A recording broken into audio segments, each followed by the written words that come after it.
ईद उल अजहा की आमद से पहले बड़ी तब्दीली। ईद उल अजहा के मौके पर कराची में मवेशी मंडी अब नॉर्दर्न बाईपास पर लगाई जाएगी। इस बारे में तर्जुमान मवेशी मंडी यावर रजा चावला का कहना है कि मवेशी मंडी 2023 नॉर्दर्न बाईपास पर कायम होगी, जिसका मकसद मुल्क भर से आने वाले मवेशी मालिकान और कराची के शहरियों को बेहतर से बेहतर सहूलियात फराहम करना है। उन्होंने कहा कि सोराब गोट मवेशी मंडी तब्दील करने की वजह रिहायशी सोसाइटीज थी। मवेशी मंडी 2023 नॉर्दर्न बाईपास पर पिछली बारिशों और सैलाब को मद्देनजर रखते हुए पहले से ज्यादा बेहतर इक़दाम किए जा रहे हैं।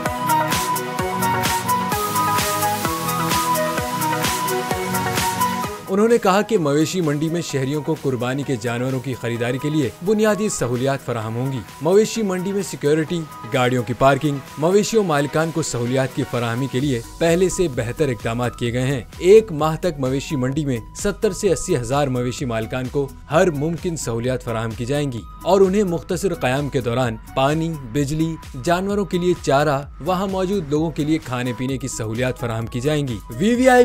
VIP और जनरल ब्लॉक्स में मजमूई तौर पर 4 से 5 लाख जानवरों की गुंजाइश रखी गई है।